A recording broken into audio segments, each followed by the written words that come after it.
I gotta have a talk with you guys real quick because we gotta react to some new fight news that was just dropped a few days ago. Again, the UFC has been blessing us with a bunch of different fight announcements in the last couple days, but the big one that I want to talk about really, and at the time of recording this video, we have UFC Mexico coming up, which is Moreno versus Kavanaugh. Really not much to say on this card.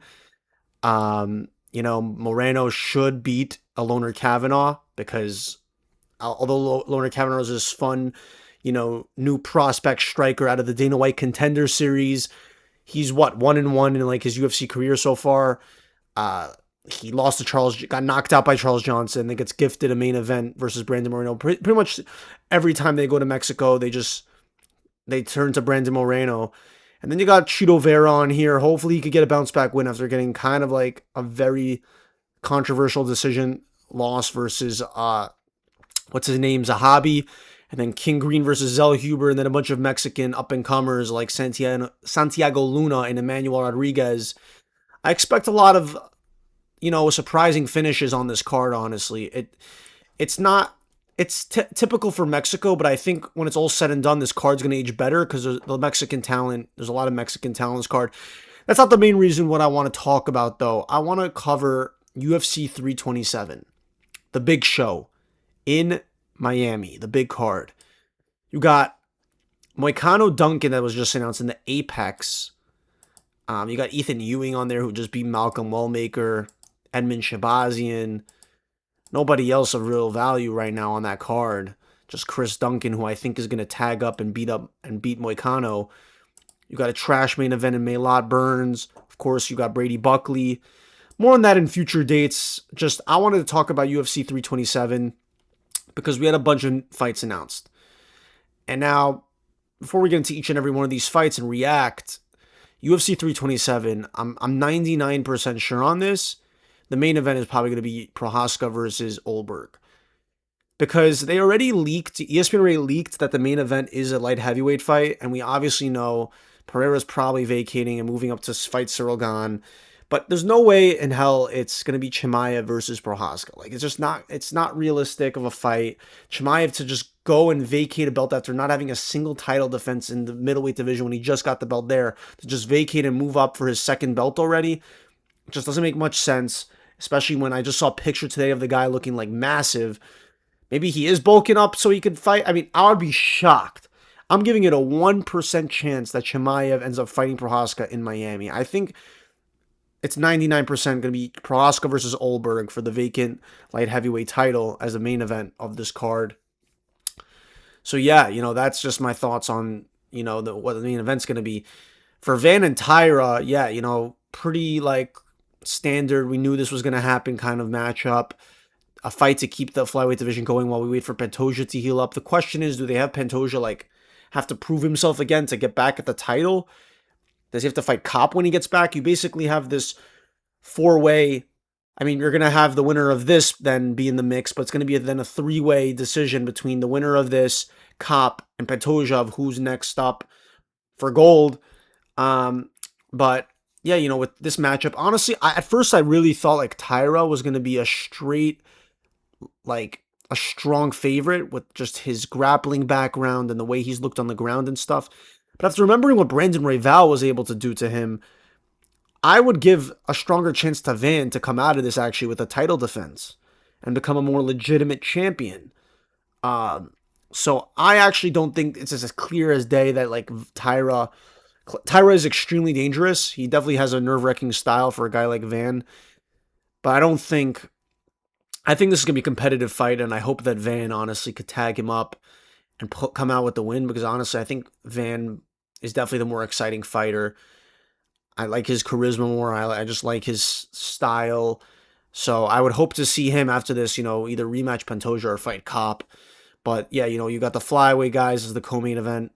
And then here are a bunch of new fights. Pretty I would say really good for, Miami. They always go crazy. Like, they always put around a really sick card. 2 years ago, it was the O'Malley versus Chito Vera card, which was all right main event, but then you had Dustin Poirier versus Benoit, Jack Della Melena versus Burns. Who else was on there? Like Peter Yan, I think, versus Song Yadong. Really like loaded card, UFC 299, and then also UFC uh the Volk and Lopez first fight. You had Patty and Chandler, Yair Rodriguez versus Pitbull. Prates and Neal was originally on there, and then it fell off. But then you had Gene Silva versus Bryce Mitchell. They always go really stacked for Miami, and this card's going to be really stacked because you already have the main fights announced, right? A lot of people have problems with Josh Hokett getting Curtis Blades, but if you really think about it, like what else is there what else is going on in the heavyweight division? Who else is there for Hokett to honestly fight that's interesting? Like Hokett is one of the more interesting personalities to enter the division. And honestly, like, I love this. I like that the UFC is just trying to make anything interesting these days with heavyweight because they desperately need it. The heavyweight division is so dead. It is so weak.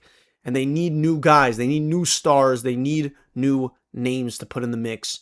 So honestly, because the heavyweight division is so bad, I don't think you guys should care really that much about who they're pushing forward and giving Dana White privilege and moving up fast in the rankings. I mean, sure, this is one of the largest jumps we've seen from Josh Hokett, beating up and doing a middle finger KO of Denzel Friedman to now fighting number 4 Curtis Blades, who did beat Rizvan Kuniev. And Curtis Blades, has for a long time been in the upper echelon of the heavyweight division. He's been top 6. We saw him beat Almeida. He got a title shot versus Gane. And then, with Hokett, like, freaking, so, he has bad management, but is what it is, and so now he gets Josh Hokett, and I'm honestly I think this is going to be entertaining, and I'm down to see it.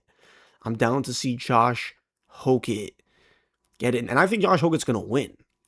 I sincerely think Josh Hokett is going to tag up Curtis Blades on the feet. He's looking really fast, looking really relentless. He made that Denzel Freeman fight interesting. He finished him at buzzer beater first round, literally knocked the guy to the ground and then did the middle finger walking off. One of the craziest KOs, one of the most like memeable and legendary KOs I've ever seen in terms of like just the way it happened. Obviously, it wasn't like anything too technical or fancy or vicious, but the way he just knocked him down and then gave him the middle fingers and walking off, that was hilarious. So Josh Hokett versus Curtis Blades, kind of didn't really see this coming, but Josh Hokett did kind of hint to the fact that he was getting a massive matchup next. So big jump for him to get the number 4 guy. So I hope he doesn't mess up this opportunity that most other fighters in the sport don't get, which is getting an immediate jump after beating up your first 2 unranked opponents in the UFC. So that's cool. Randy Brown versus Kevin Holland, probably going to be the main card opener or the featured prelim.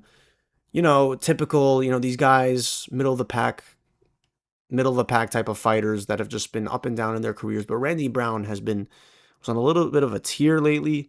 He had that crazy knockout versus Dalby, then lost to Bonfim, and this is kind of his. It's literally for both guys to bounce back. And then he also lost to Brian Battle. That was a questionable decision. He should have won that fight and continued his win streak. Pretty unfortunate, too, that Brian Battle's out of the UFC. He really fumbled the bag. Beat Dos Santos, Salikov, lost to Della Maddalena. But other than that, he's like almost like beaten like a lot of different dudes, usually by decision. But Randy Brown is tall, he's lengthy, he has good striking, right? 2 fights ago, had that vicious knockout versus Dalby. And then Kevin Holland, what else can I say about Kevin Holland these days? We know the guy likes to fight every 2 months. He tries to set the record every year for most fights in a year. But at what point do we just, I'm done caring about Kevin Holland. I'm done caring, he just, the biggest journeyman there is in the UFC, He'll beat Vicente Luque and Connor Nelson, but then lose a crazy, sloppy fight versus Rodriguez, and then get outclassed by Mike Malott. And then before that also, got his ribs broken up by Delidze to Ritter, but beat Olazechuk, lost to Michael Venom Page. Kevin Holland's fought so many guys. He fights so much. And he wins some, he loses some. For the most part, he's losing, though, to the top guys. So, yeah, whatever. This fight is designed for pure entertainment, of course, between 2 of them. But I think, honestly, I'm going to lean towards Brown until Kevin Holland. It could be one of those random fights where Kevin Holland, just shows up and is clean and flawless and ends up like doing some kind of submission. He'll have these random performances every blue moon, but like Randy Brown is a more technically sound striker, I think, and could this won't be interesting. Dominic Reyes versus Johnny Walker. The king of goofiness, Johnny Walker versus Dominic Reyes, who was on, a little bit of a streak, a little bit of a resurgence, and was honestly one fight away from maybe, if he would have beaten Ulberg, he would have been one fight probably away from getting another title shot in his career. After the famous downfall, losing to John Jones, to come back, right, win like 3 straight, quick KOs versus Krylov, uh, Anthony Smith, and Dustin Jacoby. But then, yeah, got clipped in the first round by Ulberg. And by the way, that's another reason why I think this card is definitely going to be Prochazka versus Ulberg. I mean, it's so obviously a light heavyweight fight. They have 2 light heavyweight matchups on here. They usually like to push ranked fights in the main card. Like if they have a main event that's a certain division's weight class of a championship title fight, they're going to have usually other ranked opponent matchups in the card as well, so that they could already build in like a future challenger. Like that's how the UFC likes to do things, is what I've noticed. So yeah, Dominic Reyes versus Johnny Walker. Walker, I didn't really see him to beat Zhang Mingyang, but he did. He beat Zhang Mingyang. He went in there and immediately shot for the takedown, and yeah, he just had like a really like clean performance. You would have almost forgotten how many times he's gotten goofily got his ass handed to him, by the way he had handled that performance, because I thought Zhang Mingyang was such a dangerous guy. But Johnny Walker did that. He beat. So yeah, people are saying that this could be like a double knockout situation. That would be hilarious, honestly. That would go viral if both Walker and Reyes clip each other at the same time. It's a very chaotic fight. I think it could swing either way. Yeah, I mean, if I just look real quick at who Johnny Walker's fought, right, Ankalaev, Ozdemir, yeah, literally trying to build back a win streak. Now, this is an interesting fight. I don't care too much, like, Paulo Costa, moving up a division randomly. I mean, he just beat Kopylov. So, right, he's trying to build back momentum after, having, ever since the Izzy loss, he's kind of been like this middle of the rankings kind of guy at middleweight. He's won some, he's lost some. I know he lost to Whitaker. Then he took a long layoff, came back, beat Kopylov. Oh, and lost to Strickland. But it's an interesting move for him to then, after coming off a win at middleweight, the division that he's only fought at light heavyweight once before, and it was a very bad performance from him. So, right when he beat, or when he fought Vittori, he's taken on the dark horse, as we would call it, of the light heavyweight division, Azamat Murzakanov, who is a perfect 16-0, finishing dudes left and right with great power. Just, took care of business versus Rakic. And yeah, I expect him to kind of just do the same versus Paulo Costa. I guess the UFC is trying to make a fun matchup here by putting Paulo Costa, who is a name, and moving up a weight class and just giving him. I don't think listen, when Murzakanov wins this, which I strongly believe he will, I think it's still a good win on his resume. Just because Costa's moving up a division and wasn't originally part of this division doesn't mean that it's not like a good win for Murzakanov, on his way to like a title. Like, this is a good win to add to Murzakinov's resume as he continues to build towards potential contendership at light heavyweight. So yeah, this is a cool matchup too, I guess, between Costa and Murzakanov. Helps, continue to add to the card. And then Cub Swanson versus Nate Landwehr. This is just, as you can see, I just skipped over this shit fight. I don't care about that. But yeah, Cub Swanson coming back. We haven't seen him since December of 2024 on the Tampa card, when he had a crazy knockout versus I don't even know how to say his last name. Quaratilio.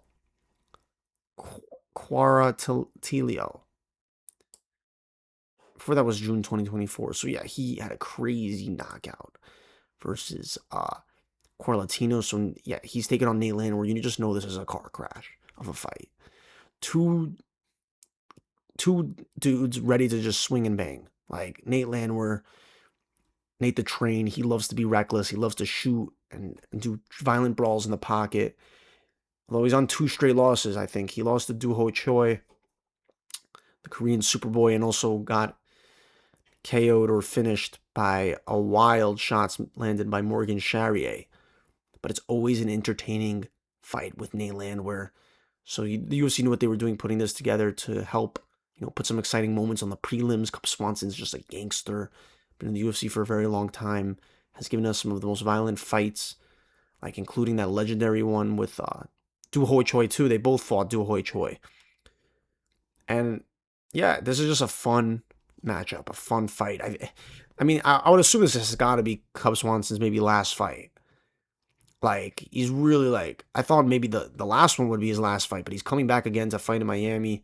How can you turn that down? So, Cub Swanson, this dude, yeah, he's a real gangster, Cub Swanson. And then the last fight that's announced so far on this card is Vicente Luque versus Kyle Daukaus. I'm going with Kyle Daukaus. Like, Kyle Daukaus has been looking like another Reiner de Ritter kind of fighter at middleweight. Blonde hair, long, white, lengthy, finishing dudes. Finished Gerald Meerschaert also.